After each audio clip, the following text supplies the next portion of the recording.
Hey, here we are. It's Saturday morning. Look at that. Jimmy's actually on the air. I got Epidemic playing in the background. Epidemic. Sound instrumental or royalty-free 3-hour soundtrack that can follow me everywhere. When you hear that sound, I give you 20 seconds or so of the full high fidelity effect of the Epidemic sound, which is really quite spectacular. Listen.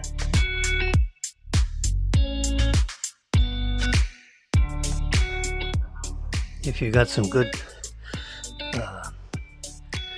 speakers on your phone or your earbuds or whatever they call those things, or headphones, I have noise canceling headphones. They're not on right now. These are just regular Rode headphones that came with my Rodecaster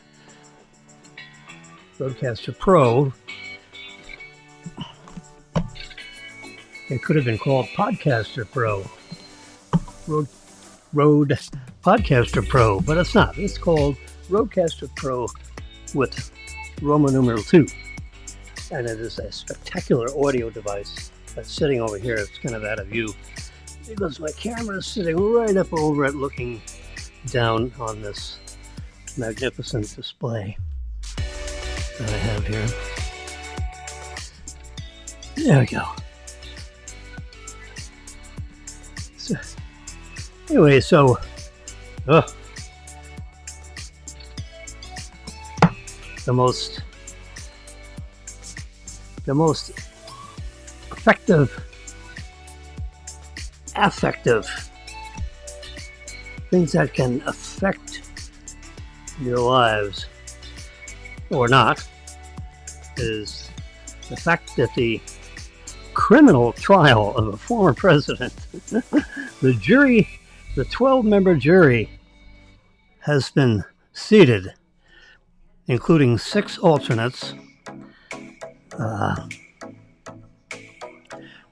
So that's 18 people sitting in the jury box, probably 2 rows of 10, or 3 rows of 6. They haven't really shown what the jury box looks like, on the TV broadcast that I've been looking at. But this is the criminal trial of former President Trump, because they said he illegally. You know what? There's no crime. I mean, this trial is such a joke. I mean, these attorneys are so, they've been so creative in distorting the legal system.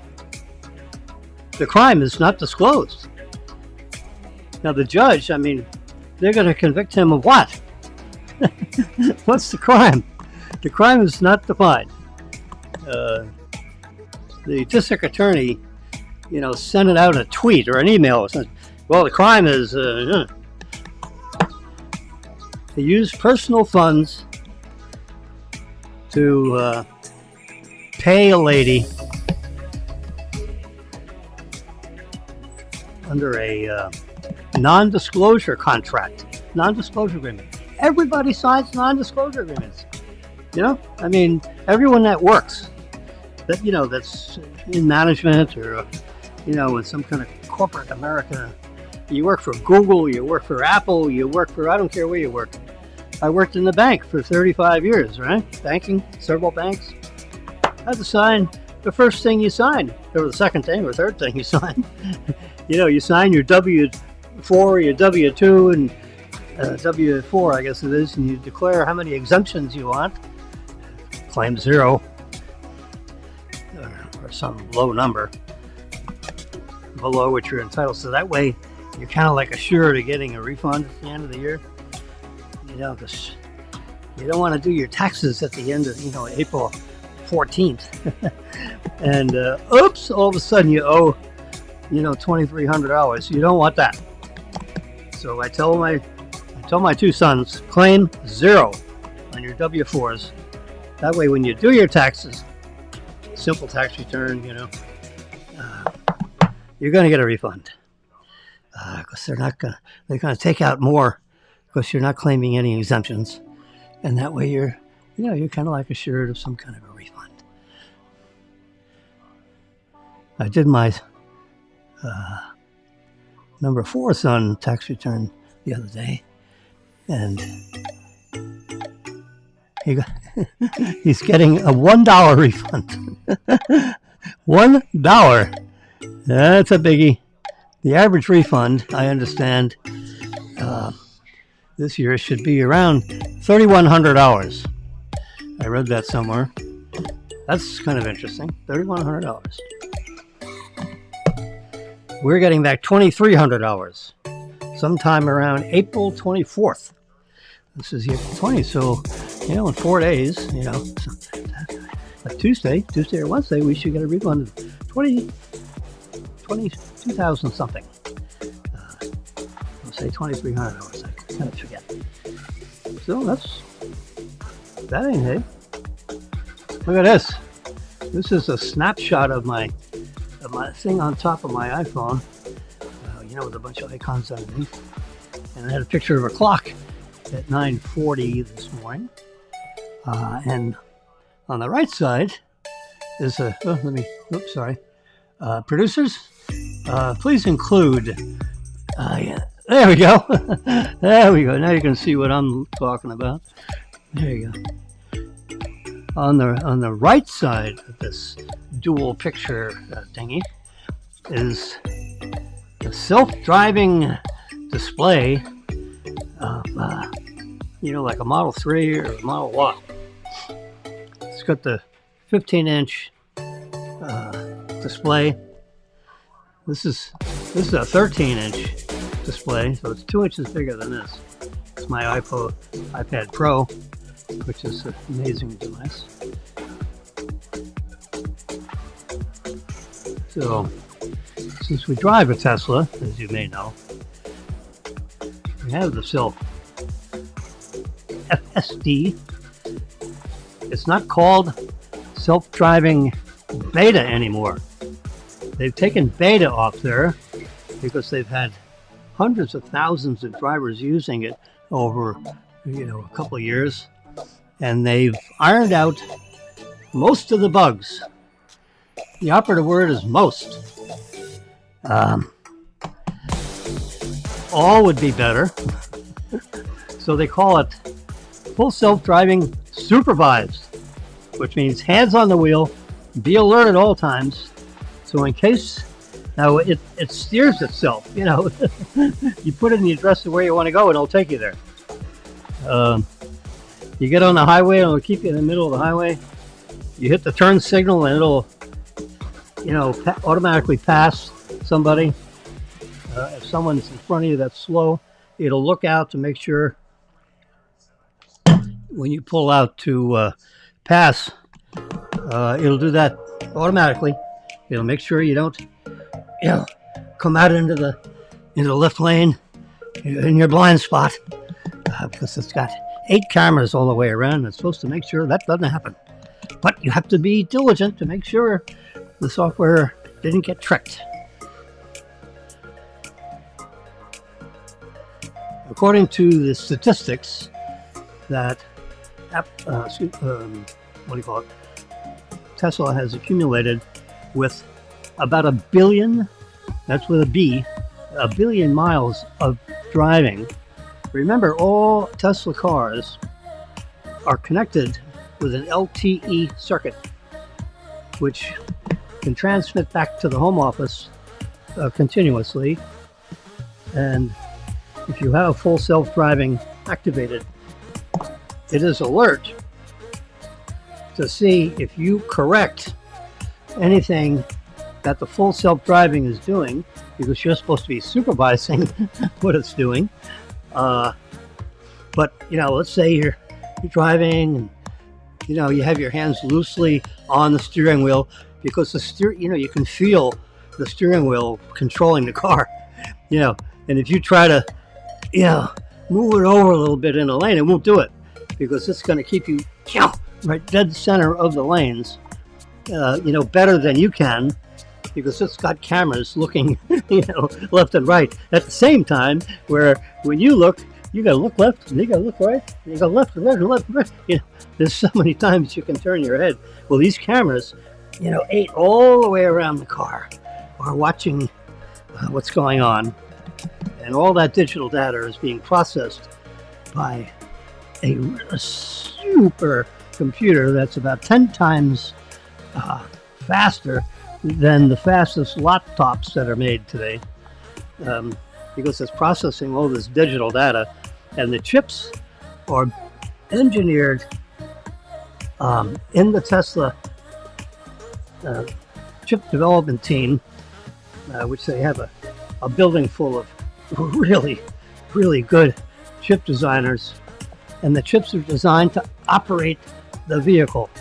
They're not designed, most of these chip designers came from, some of the biggest chip companies in the world. And when they design a chip, it has to be able to work this kind of thing, and it has to work that kind of thing.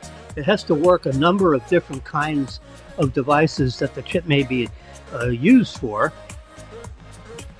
And, but when you can design, this is,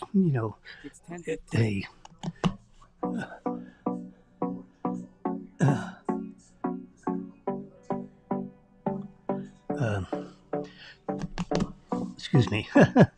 My producers just said Facebook is flaking out on this broadcast, but I got the other. This is a simulcast of 3 different social networks: Facebook Live, YouTube Live, and Twitter Live. YouTube Live seems to be the most reliable in taking these broadcasts. Depending on the internet connection, which I can somewhere in there, right up here, you can watch. We're going to test the speed of my internet connection right now. Live broadcast. All right, my download speed. See, that's 370 megabits per second, 355 megabits per second. And now this is the upload speed. Now this is the speed that I need in order to simulcast in 3 different networks at the same time. In high definition, I'll give that a rating of 4. Actually, 63 on the upload is pretty good. 355 on the download is Let's do it one more time just for your video enjoyment. I will sip of my hot tea if you don't mind. I'm like addicted to this. This is gray. This is loose tea I buy. It's like a 2 or 3 pound box of it. I meant to bring the can in here so you could see it. I'll do it tomorrow or the next day. So look at that, 69 megabits per second upload. The jitter is 2 milliseconds. That's good. And the ping is 25 milliseconds. That's okay. I've had it as low as 18 milliseconds. And the download speed is 361. I really need to get a hold of the Xfinity tech department and have them re-provision my modem, because that should be 600 megabits per second. The upload speed is fine. It's good, actually. 69 megabits per second upload. The upload speed is usually 1/10 of the download, but I'm not getting the fastest download, but it's still super fast, for any regular person. I'm not been considered regular. I'm a little irregular. I was noticing on the internet today some advertisements for bigger is more. These are Anker, A-N-K-E-R. These are very high quality. Look at the imagery here. Notice the 5 gold contacts that are like on top of this little charging station stand thingy. And you just take this little brick and sit it right on top of those little contacts. There's probably a magnetic, holds it in place, and it charges this. This is a very powerful 100-watt charging base. You can charge 4 devices simultaneously. It's got 2 USB-C ports, and it's got a USB-A port. There you go. You can see, a visual of what they're talking about there. High-speed wireless recharging with Anker Prime charging base. I'm not too sure what wireless means, because the contacts, maybe those contacts aren't the charging where the power is. There's some other wireless charging technique there. I'll have to read more about that. And you can see when you're using the device, it should, you have C1, C2, the power that's available in them for output. They're using both of them at the time, and this is pretty. There's a circuitry that's inside. Here's the cells that provide the power. They're probably lithium polymer cells. They can charge the iPhone 14 4.7 times. You can charge the Galaxy S23 Ultra 3.8 times. Probably has slightly older. Or your MacBook or Air or the MacBook Pro, you can charge it, at least once, 1.3 times. That's pretty good. 27,000 milliampere hours. I was just searching through here. Look at this. This is 50 ampere hours. Look at that. They finally listened to Jimmy. Why is it 50,000? Just say 50 ampere hours instead of 50,000 milliampere hours. Because you take off those 3 zeros and you can get rid of the milli. If I remember my math, right? So that's 50 ampere hours. Look at that. It's 100% charged. You can see the size. It's the size pretty much of the iPhone. Almost to the millimeter. You can see 71 millimeters by 70.7 millimeters. The height is 1 millimeter taller than the iPhone, which is to the human touch indistinguishable, but it's thicker. It's 1.5 inches thick. That's 39.7 millimeters thick. And a nice polymer case, and can charge that iPhone 4 times, a little more than 4 times, which is for, if you just charge this sucker up and leave it on your cocktail table and have a 18-inch cord, USB-C cord, and you just plug it in there and plug in your iPhone, and you can be charging them up. Just put one on top of the other and charge them up, while you're sitting there, in your living room. You don't have to have these wires laying all over the place like I do. It's a pretty nice device. And you can go on, let's see, what do they call this thing? This is the Anker. This one, bigger size, packs more punch. Put it in your computer bag. This is a smaller one. This is a 24,000 milliampere hours. So there, you can see here it's got the round cells. These cells are probably the 18360 cells. And it's probably got 1, 2, 3, 4. It's got like 6 of those cells. Could be 8, but I'm not too sure how this control circuit, and whether there are 2 more cells behind there and they're just not showing it, or yeah. Anyway, look at that. Charges the iPhone 13 almost 5 times, and the MacBook Air 1.3 times. It's got a charging base if you want it for an extra $25. Nice discounts on that. 1 USB-A port. So I use that USB-A port and I plug it in outside to run. We have like lights, holiday lights wrapped around our railing. They're really small LED lights. They're not like big bulbs. So it just gives a little, I wouldn't say a party atmosphere, but a happy atmosphere. What's going on here in 812? Royal Palm Place. You can stand outside in the street and look up and you see these tiny little lights that glow, and you know that's not too far away from Jimmy's studio. I noticed this nice little place this morning. First time I've seen this.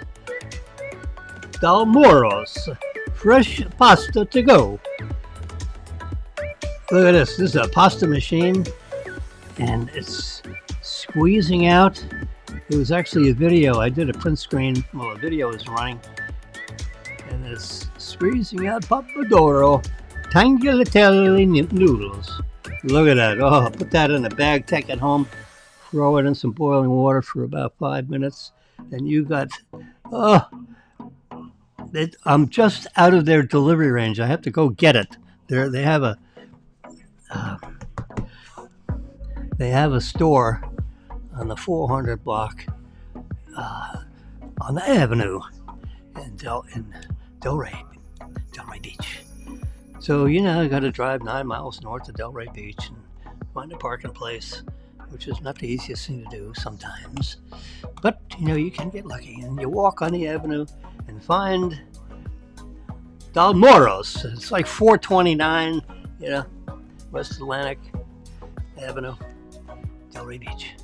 And you get fresh noodles. They have fresh noodles with, sauces on it, tomato sauce.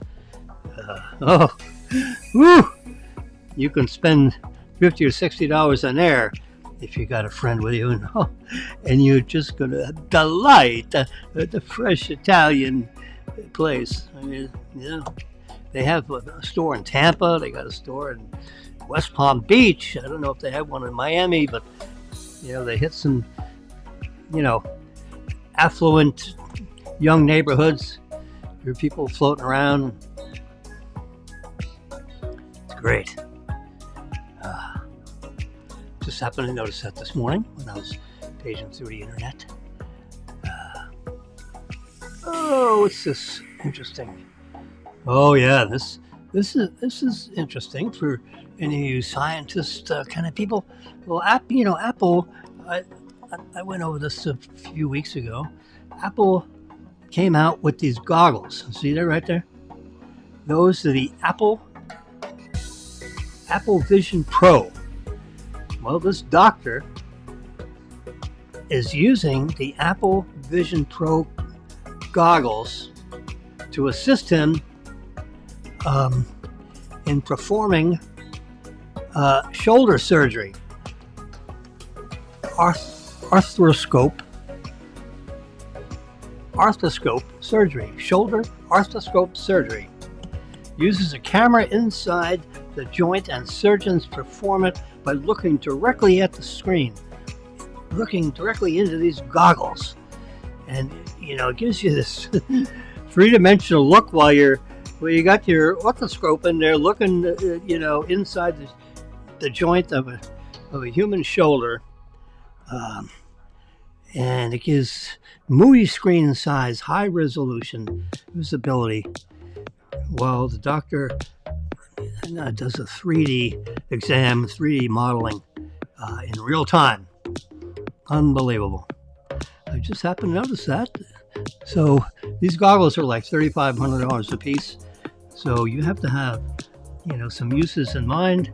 And the Apple engineers and so forth, I'm sure, are assisting the good doctor in loading up whatever software so that they can, plug into the computers that are operating the camera that's on this little tube that's inserted inside someone's shoulder. Woo! Gives me the heebie-jeebies thinking about it, but they do it. And apparently the patient has, an aggressive form of arthritis that needs to be, mitigated somehow. Anyway, so the Apple Vision Pro goggles are coming into the medical community, and that's the story there.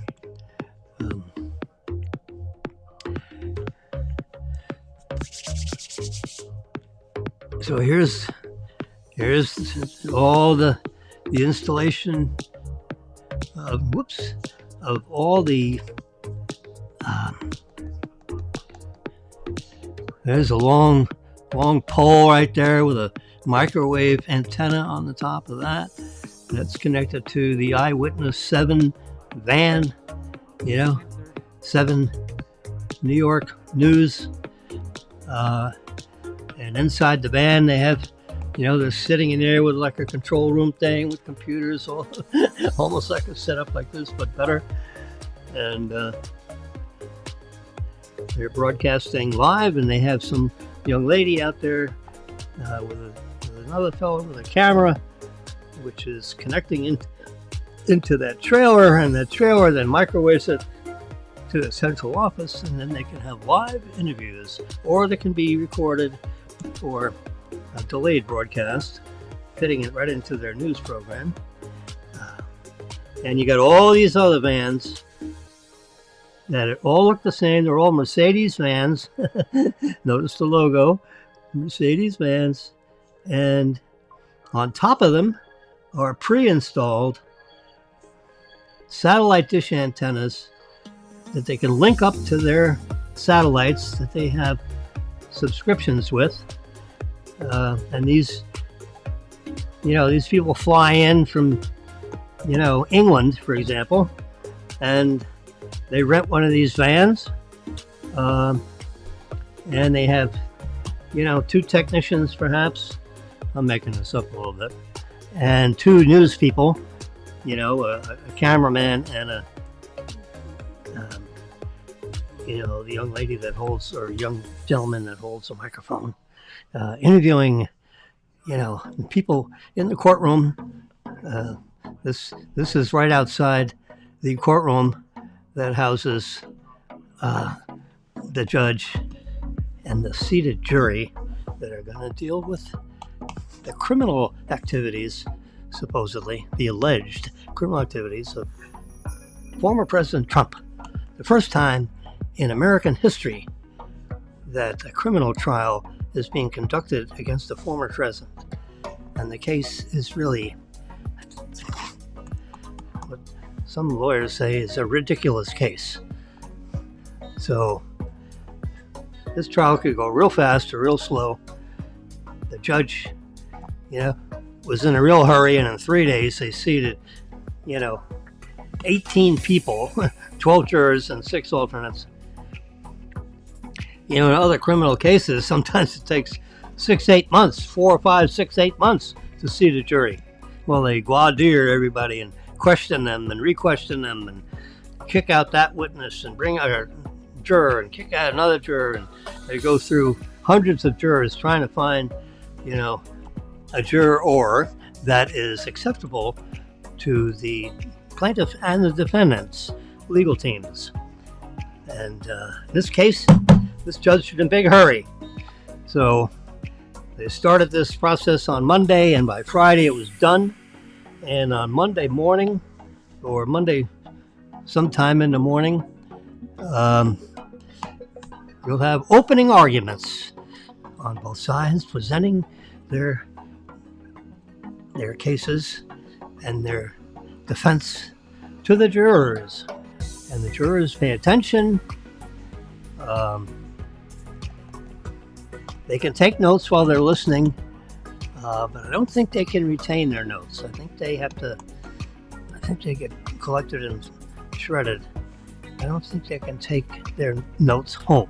They're not sequestered, so at the end of the day, they get back in their vehicles and they slip out the back secret exit of the courthouse so that the media can't follow them around. Media's not allowed to be anywhere near these doors, so that the jurors can go home without being followed, supposedly. I'm sure that's an interesting exercise. There is former President Trump. That's a real image of him. Well, he's sitting there as the jury selection continues in the Manhattan Criminal Court. This is on April 18th. This is the time, so that was 2 days ago.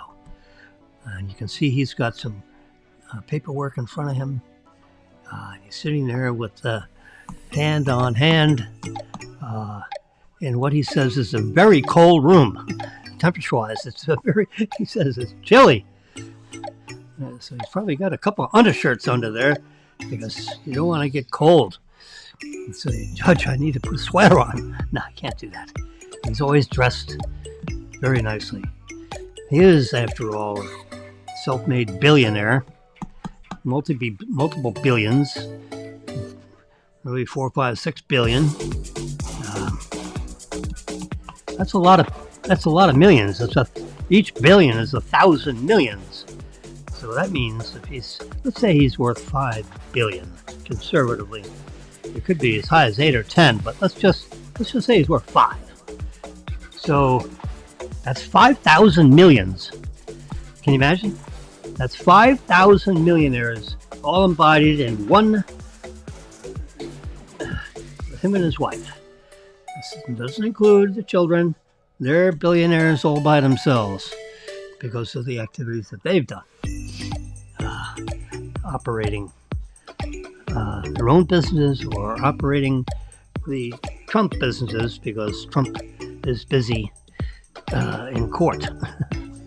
He's not a president anymore, so he can help his children.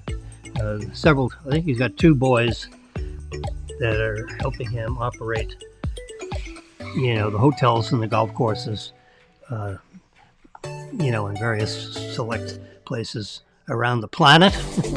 It's not just like in several cities in the United States, although that is true, but in Ireland and Scotland, he's got the most treasured golf courses and hotel properties that they scouted out and found and have improved, and the grass is manicured. I mean, they're very demanding on making sure the places are really in tip-top shape so that the membership, when they enjoy the facilities are just spotless in every possible way. And the most manicured help, with the best outfits and properly pressed and laundered. And, every detail of operating a really, really fine world-class property. That's what the Trump name embodies. It's really very impressive, He's a tough cookie, but you know what?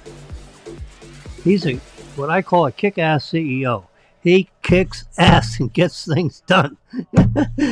He's not necessarily the guy you want to have coffee with in the morning. Maybe, but any good operator of a business, I remember people telling me that the last thing you want to do, it's an old story, is ride up in an elevator, with Steve Jobs, because the former CEO, the former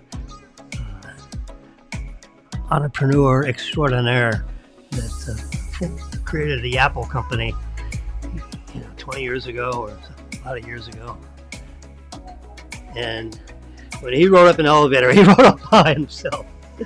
The smart people in the building said, "No, you know what? You don't want to get locked up in an elevator with him because he'll give you the once over, and you better be on top of your game, or you may not get to the floor you want to go to." You'll say, "No, you take the elevator back down. You're done." I swear to God, they told me the last thing you want to do is ride up in an elevator with Steve Jobs. Let him ride by himself. Wait for the next elevator. Oh God. Well, he's a kick-ass CEO. He's mind is running on high speed, and you better be running on high speed. If you didn't have your cup of coffee in the morning, or whatever it needs for you to wake up, you don't want to ride up in the elevator. And I'm sure Trump is similar. Maybe. But they're both kick-ass CEOs, and they got stuff done. They've done things that no one else has. And now Apple is what? Almost a $3 trillion company. It'll be $3 trillion. The stock goes up, and you get hundreds of millions of shares out there in the hands of people around the world, country. And the stock is trading, 150, 160 range, or 170, 50, 60, 70, something like that. Stock market's a little scary right now because, you got interest rates are high. I'm looking, this is, rebroadcasted, video signal. And, you got burning flags in the United States, for God's sakes. Israel and Iran, they're like shooting missiles back and forth at each other. You got Ukraine and Russia, they're sending, artillery shells back and forth at each other. We're just approving today in our Congress, an aid package for Ukraine, Israel, Taiwan, and one other thing, which I can't recall. And, it's like over $60 billion for Ukraine, like 17 billion, I think, for Israel. It's a lot of, a billion is, that's 1,000 millions, remember? So 60 billion, that's 60,000 millions. Billion. That's a lot of millions. That's a lot. But, every time they fire off one of these missiles, it's, $20,000, $30,000. And, companies like Raytheon in the United States makes them, package them, they put them in a big pallet. Whoosh, they end up being air transported to Hungary or someplace. And then it gets trucked secretly into Ukraine so that it doesn't get blown up by some Russian artillery. You got to be very careful about these munitions because it's millions and millions of dollars per shipment, and you don't want them. You want them to arrive at where they're supposed to go, rather than get either stolen or hit by some kind of a rocket launched, shoulder mounted, hand grenade launcher or some artillery shell is shooting from 16 miles away. It's amazing. And artillery shells travel a long distance. You don't realize. Anyway, so there you go. And there's bad week for hummus sponsors and apologists because the U.S. is preparing their aid package, so it probably includes parts for these jets, missiles that get fired from these jets. Look at a cockpit. Look at his nose. There's radar in that nose cone, and there's a rescue button. Push button to open door. Pull the Rixie out 6 feet, and then hit the ejection button. The canopy blows open, and you can get the the pilot out of there in case something happened. You know, there's millions of dollars invested in training these pilots because they got to fly these jets and, you know, all kinds of stuff in simulators, and then they finally have to fly the jet in real life. And danger, ejection seat. Danger, danger, danger. Yep. So you want to make sure the canopy opens before you push the ejection button, or else it ejects you right into the canopy and it breaks your neck and you're a dead duck.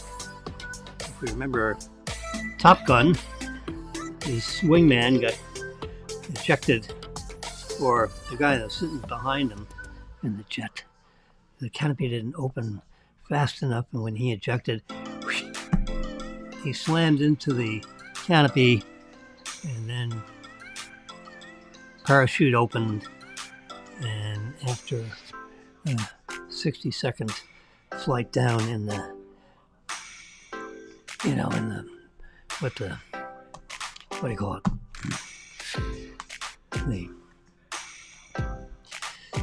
The chute opened up and all that kind of stuff. And his heads went hanging down. You know, this is a Hollywood production. He didn't really die, but he was pretending he died. And then hit the water, splashed, and he was just laying lifeless in the water. Tom Cruise came over crying, because he knew he was a dead duck because he hit the canopy. He hit his ejection seat a little too fast. Anyway, so these jets, and the pilots, they're highly trained. As we saw in the training simulations that they had, it was Top Gun and Top Gun 2 and the recent Top Gun, I forget what it's called. It's just, we saw it in the theater. It was so good. I get chills thinking about it. I mean, sometimes you just need to go to a theater because the sound system's in the theater, and a huge screen, and you get your popcorn, you sit and try to get a good seat. You can reserve a seat now, almost like you're in a performance.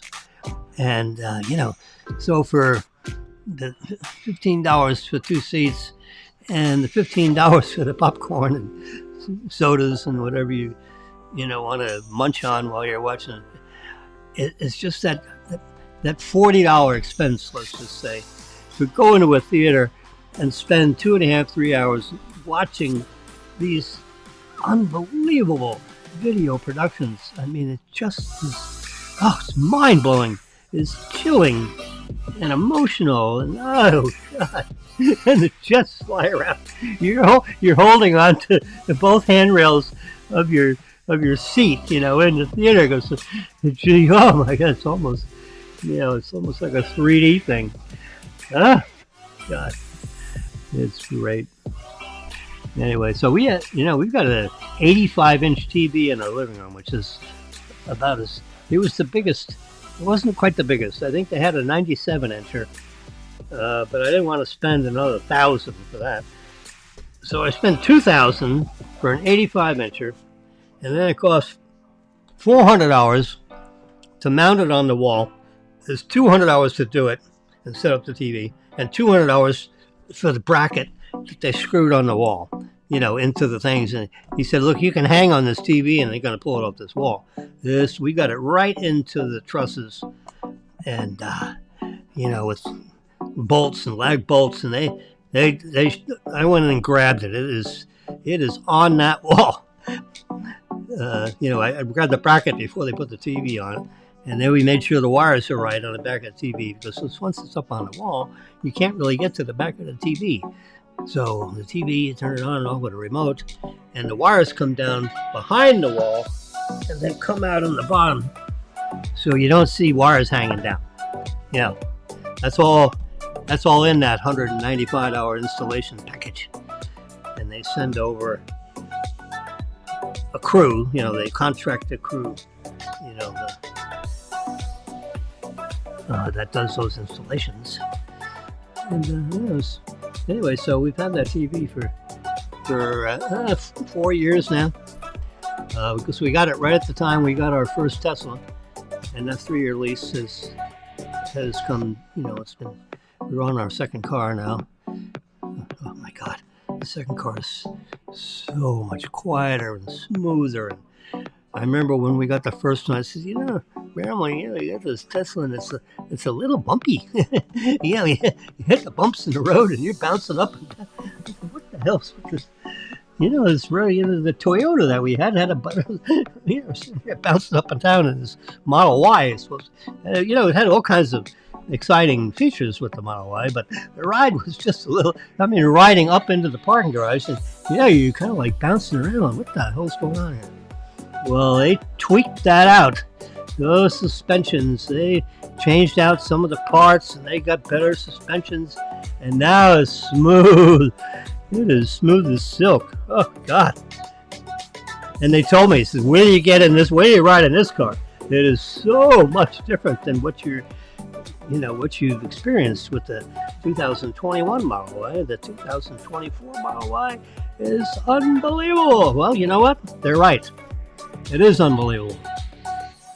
And now that I've driven it for a while, we've had it, let's take a look.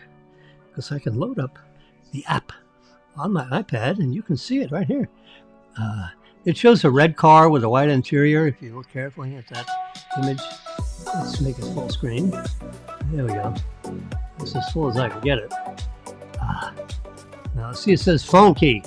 Set it up so you can manually pair it. Well, this is an iPad and I'm not going to set it up.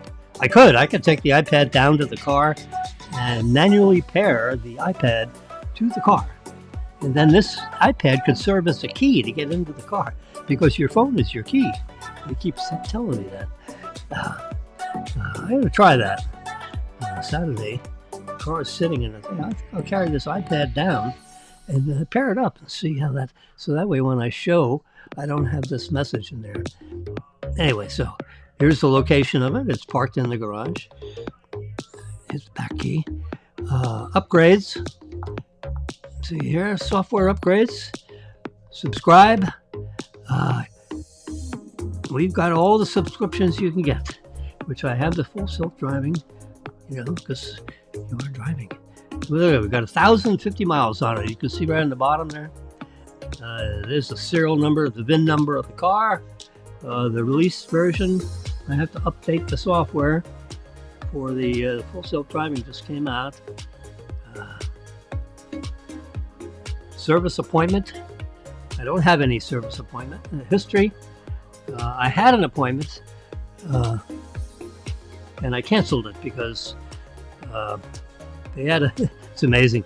The service department calls me and says, we've done a diagnostics on your car just 10 minutes ago.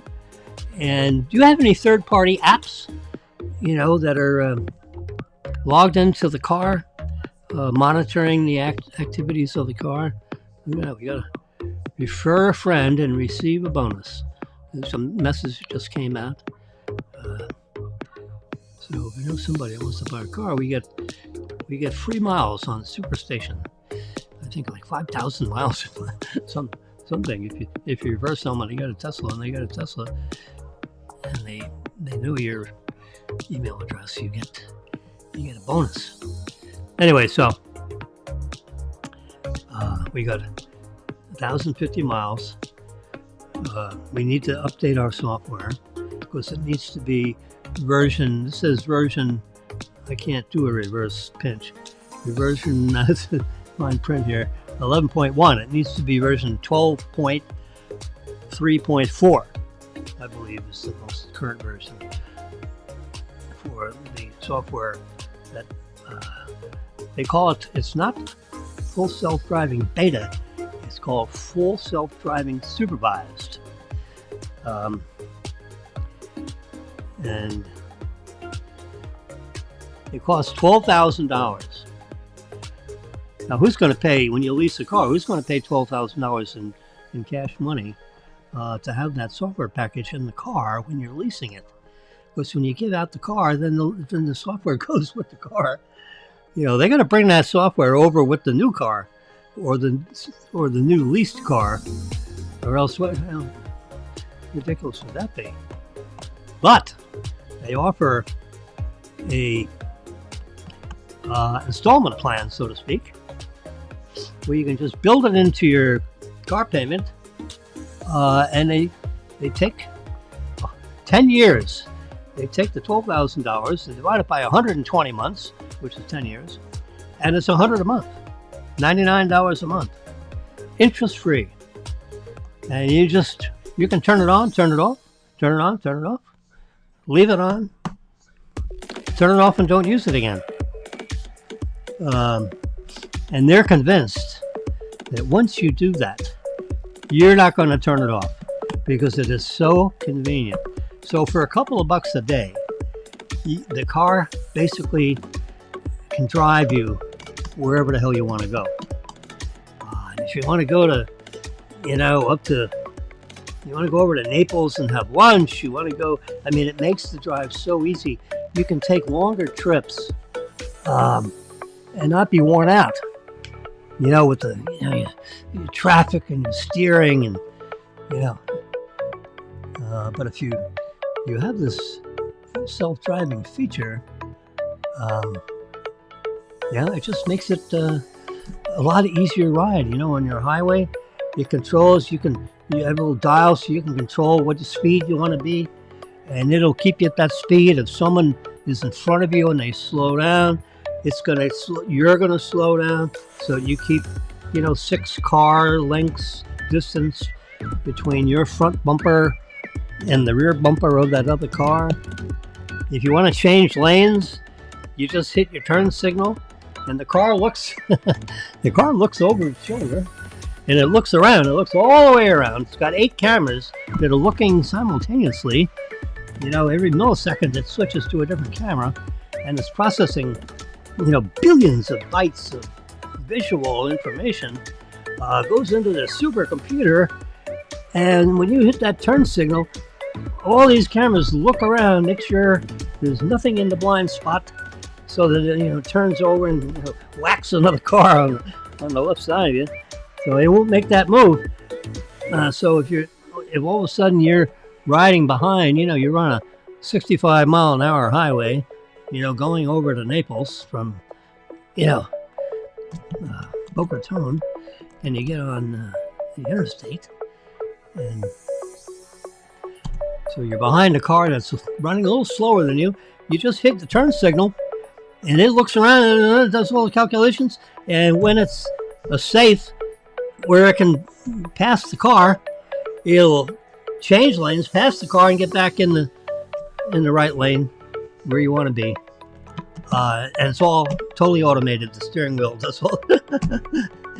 All you gotta do is hit the turn signal, and that'll happen. It's amazing. You just put in the address of where you want to go. You don't even put in the address. You can just hit the right. You have a stalk on the left and a stalk on the right. The stalk on the left is like your turn signals. You push the button in, and it does the windshield wipers, washes the windows. And the right stalk is like to put it in drive, put it in reverse. When you got your foot on the brake pedal, you can go into reverse. You push it up and it goes forward and you drive.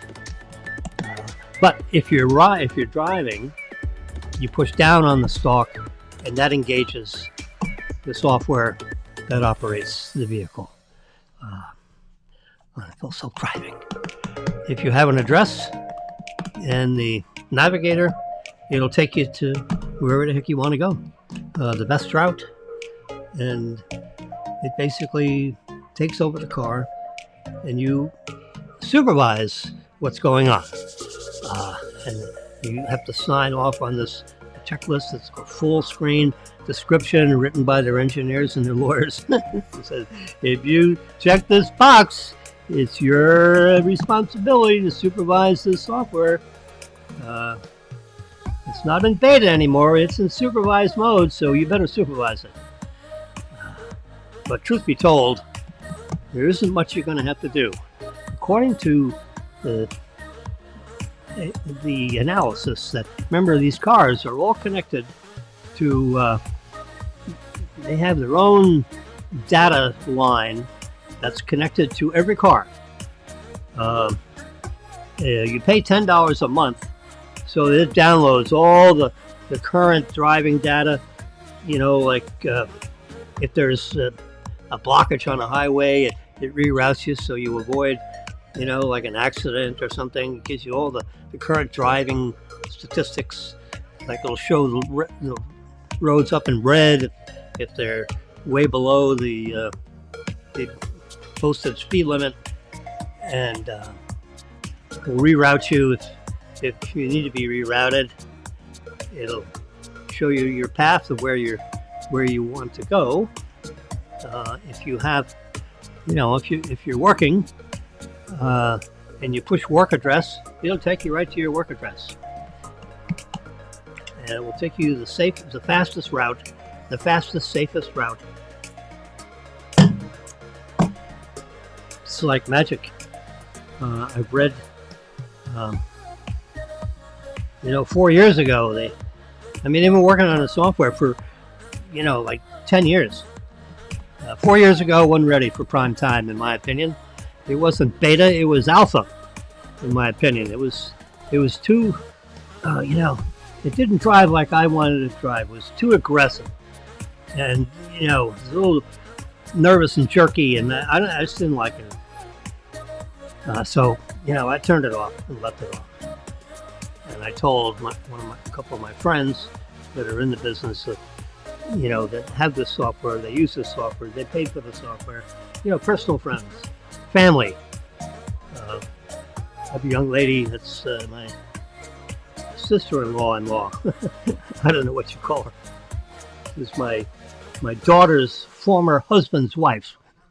I don't know what kind of. I asked Melanie, I said, "What kind of relative is she? Actually a relative, or what? What's going on here?"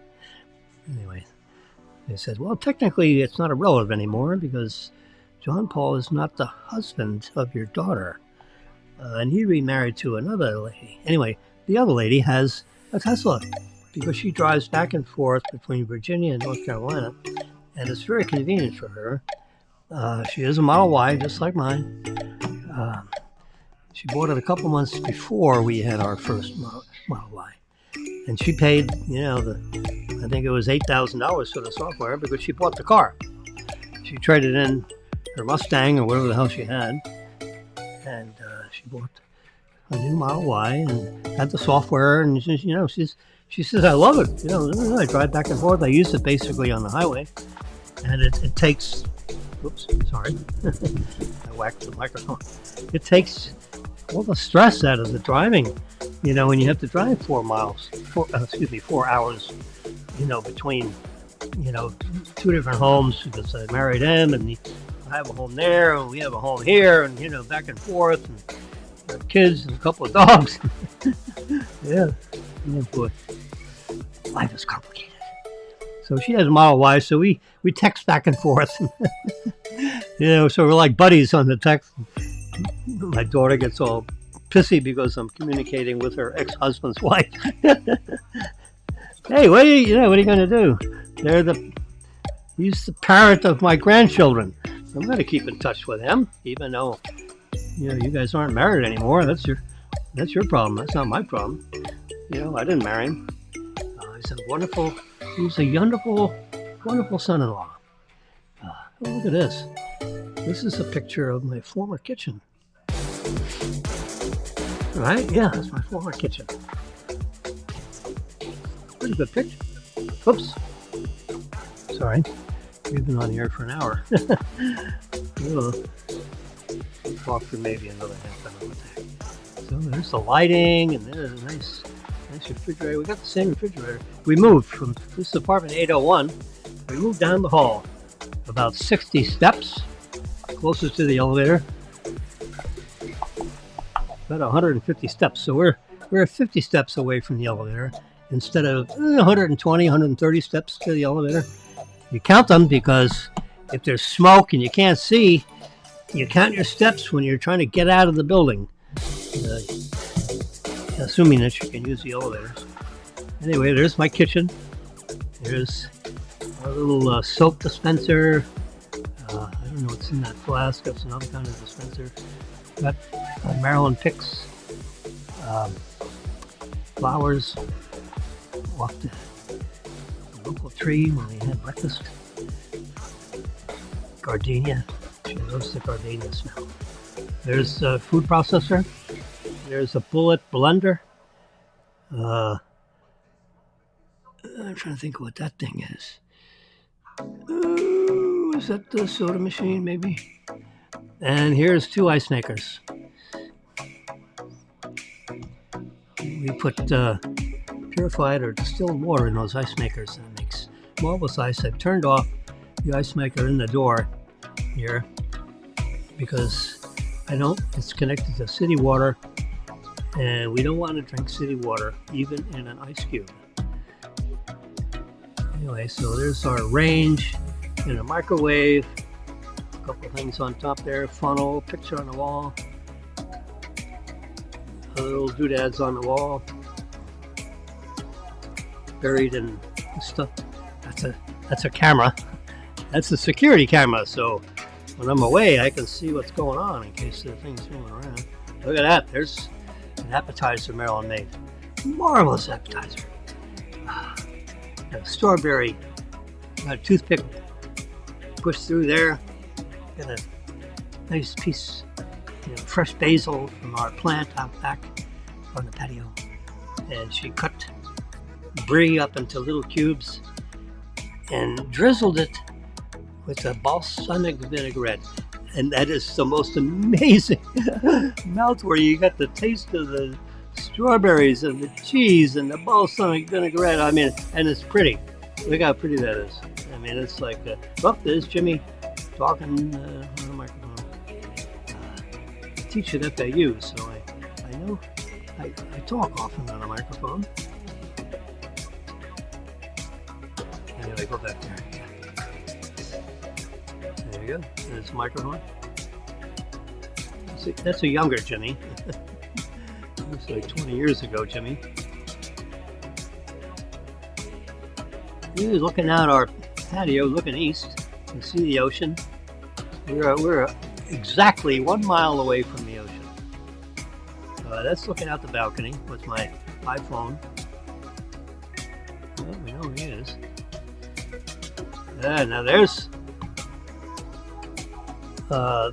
an early morning sunrise from our balcony. You can see it's got some noise.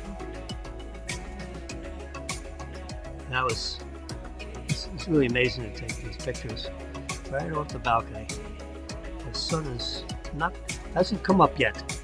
It's like just pre-dawn. The sun's getting ready to pop up, and it is red and beautiful. Look at these shots. The jet is so close. I mean, you can see if the pilot shaved or not. Everyone's looking up, and you can imagine the noise, the sound, because the flaps are down. You got these huge engines. Can I expand all that? Can I stop it? I guess I can't expand it. These are just an accumulation of photos that I've captured. There's, I had told somebody. Anyway, there you go. No, there's the sunrise. Whoop! This thing is on automatic. Guess we can turn that off. Here's let's see, so we can find out what's going on. There's an app called 9 to 5 Mac.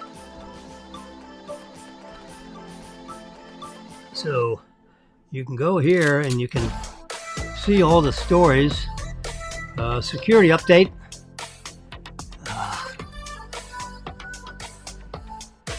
I'll have to read about that. What's going on there? I just updated the software. I'd be surprised if there's another update. We can find out, because we can just go right here and software update. We're on iOS 17.5.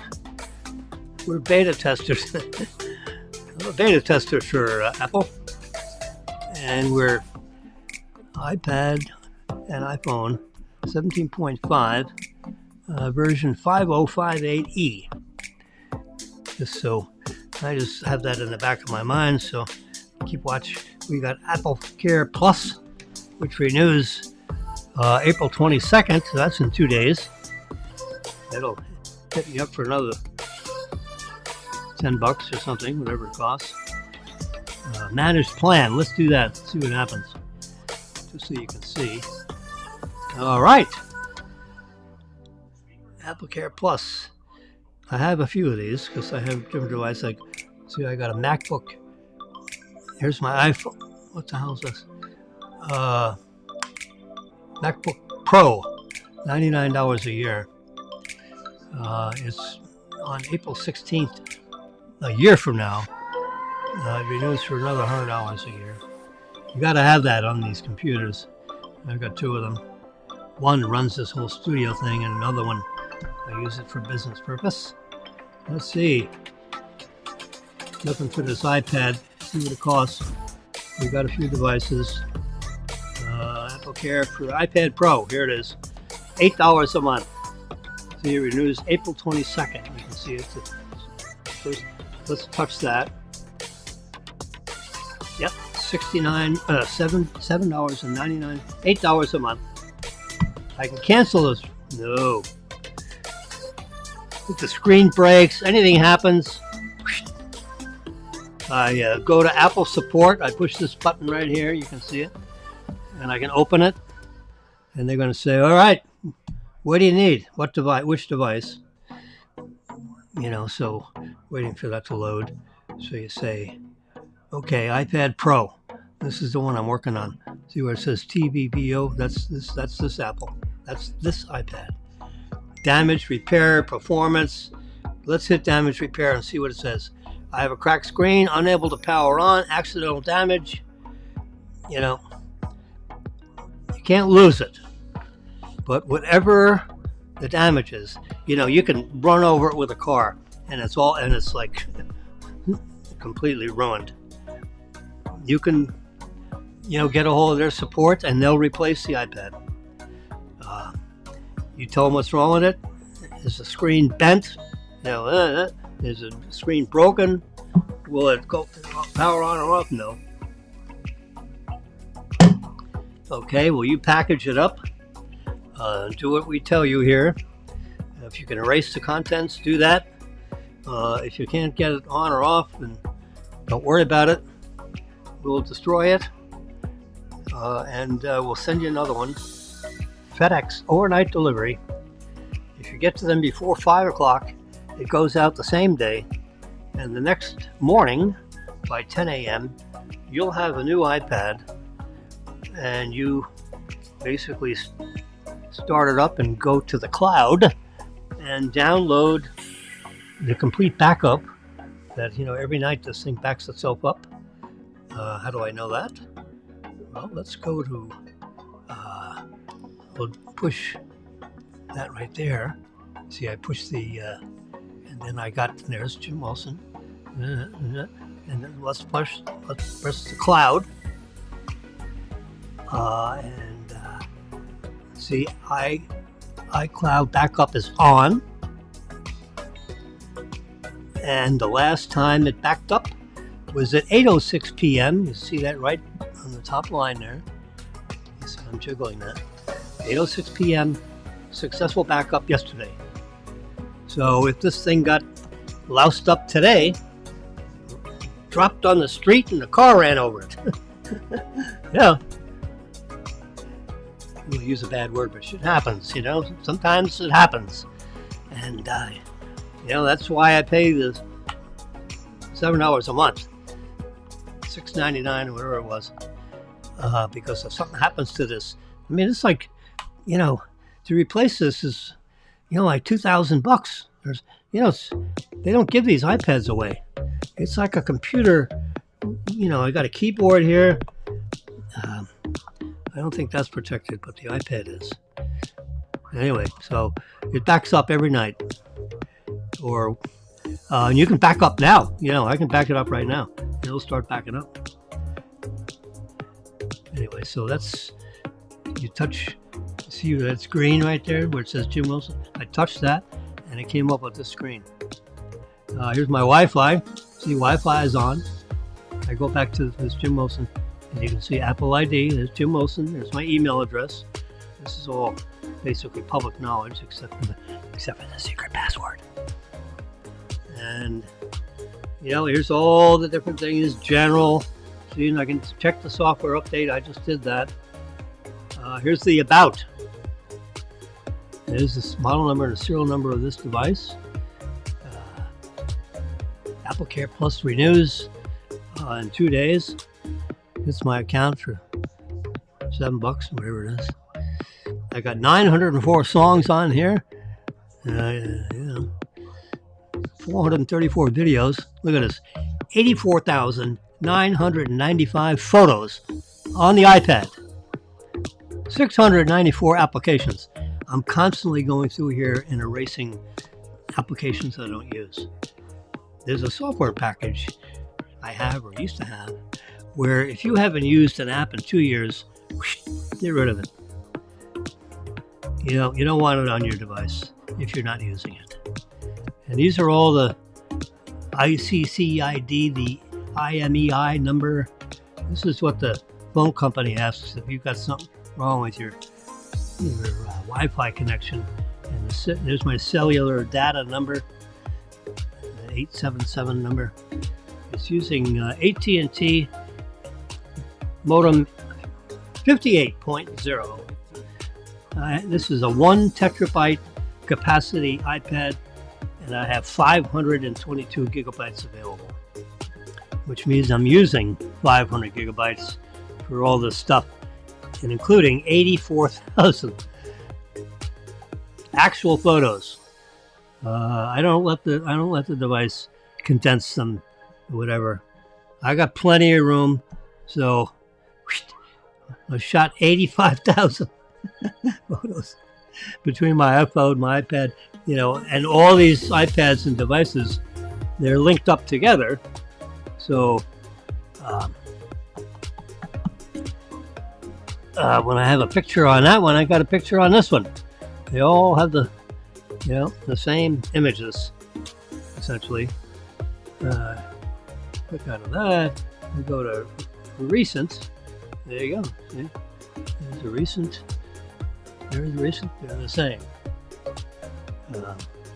Oops. So that I don't have to worry about copying into all the devices. They all sync up. SYNC up. Sync up. And they also sync with the iCloud in the backup. So if something happens to one of these devices, the backup is specific for each device. Because my iPhone has a slightly different backup, different things on it than the iPad, for example. The apps are slightly different because this is a horizontal iPad and the iPhone is like a vertically oriented device. So some of the apps for the iPhone don't work so well on the iPad. For example, we just did one, this Tesla app. See, this is actually designed for the iPhone, but we can see it on the iPad. It just doesn't, they don't have an iPad vertical version of this. They should, but your iPhone is your key, not your iPad. But I'm gonna, like I said, I'm gonna carry this iPad down and see if I can get it to pair manually with the car. I have to use I gotta pull out my Tesla key card. Remember, they give you a black key card. It's in here. I shouldn't keep taking it out because this thing's gonna rip. See, there's the black key card. It's buried in this red case, silicone case. With my business card on it. I'm trying to get it back in this thing. I should lubricate this case because I don't want to rip it. Come on, baby. That's good. Yeah. There we go. Whew. That wasn't easy. And I got my business card in there. Jim Wilson Digital Imaging. Professional training programs. Got my phone number, our email address, my website, and the key card is in there. So I can just touch, right in between the front door window and the rear door window, there's a little column. You just touch this card to the middle of that column, car opens up. It reads this card.